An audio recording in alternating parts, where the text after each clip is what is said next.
Judge Penny Wolfgang. Coming up, get the big picture on how the people of Western New York are rallying together for the people of the Ukraine.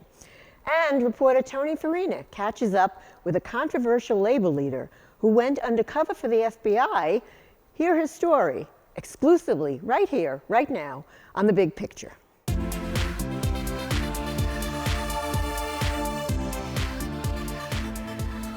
Hello, everyone. Welcome to the program. The people of Western New York join the free world in support of the people of the Ukraine, following the Russian invasion there as war rages on.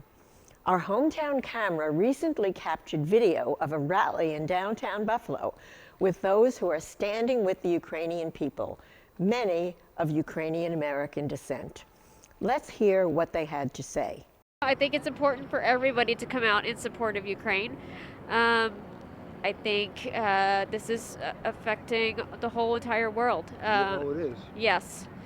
I think it's important to speak out in support of Ukraine and against what Putin is doing. Because, Right. Yes, if he takes Ukraine, he's not going to stop. I think not just the Ukrainians' response to the invasion, but the Russian people's response has taken him by surprise. I think he severely underestimated the people in Ukraine and the people in Russia as well. In the world. Yes. So I'm here to support Ukraine and its fight for freedom. Anybody who's like a freedom-loving American should be here. Yeah. If Ukraine falls, it's the gateway to Western Europe, all of like freedoms. So what they're fighting for is amazing. And if you're a freedom-loving American, you're fighting for America if you're here. I am here today because I'm 100% Seneca Nation Native American Indian. My husband is of Ukrainian and Romanian descent. I know what it's like to have your sovereignty stepped on. In a sense, historically, the fear that the people in the Ukraine are feeling right now. Right.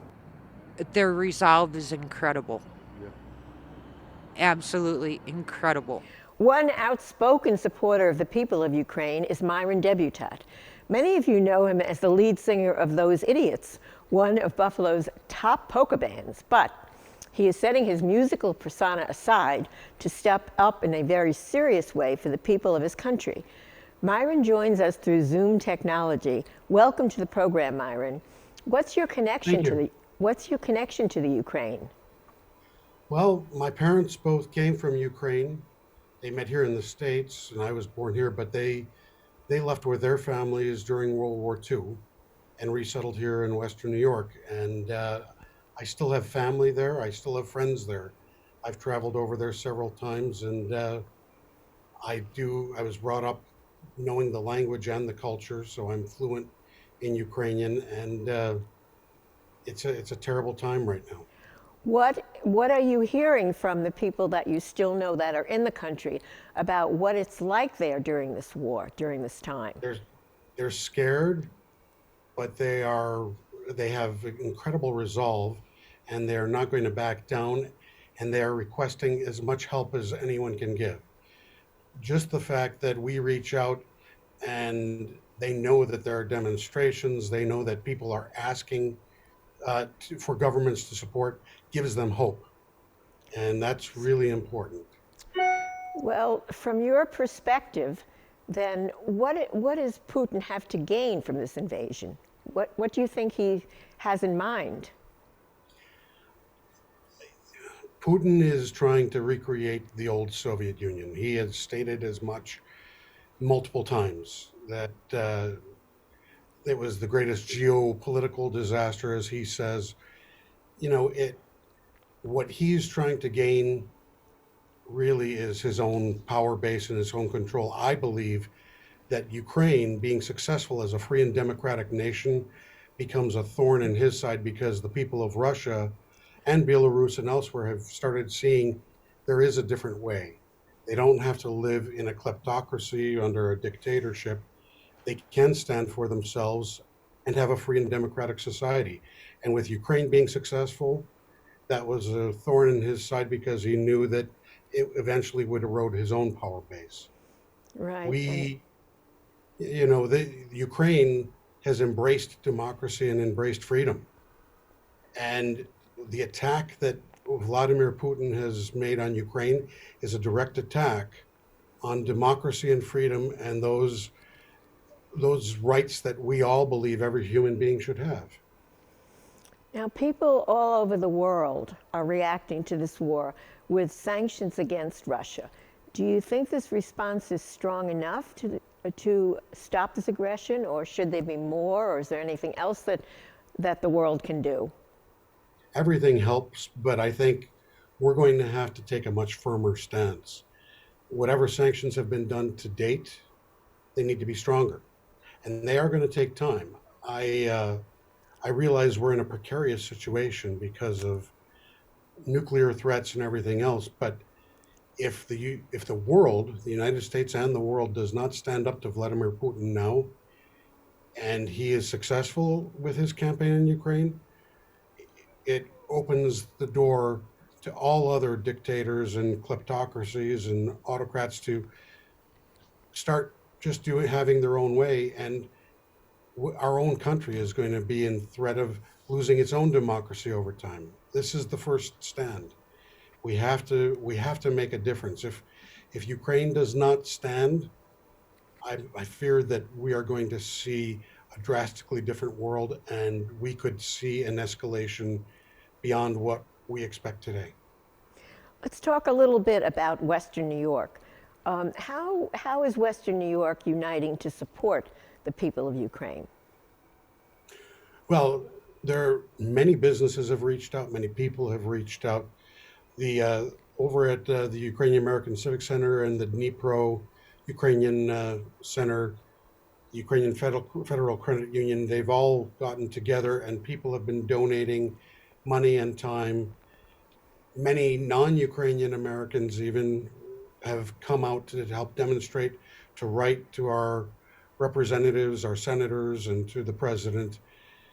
Businesses have stepped up. People are reaching out, and I think Western New York is following suit, just like everyone else in the country. Everyone understands that this is wrong, and we need to make a stand now. Western New York is doing a great thing. People in Western New York are there. So I know that your band is singing an event on Dingus Day at the Showplace Theater. Tell us about that. Yes, we're going to be performing at the Showplace Theater. Tickets are available online. We'll make a website link available later as well.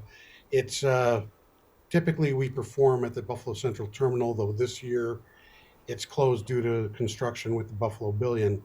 But as a band, we've decided to take proceeds from our performance and donate them to missions that help in medical relief and aid, humanitarian aid for Ukraine.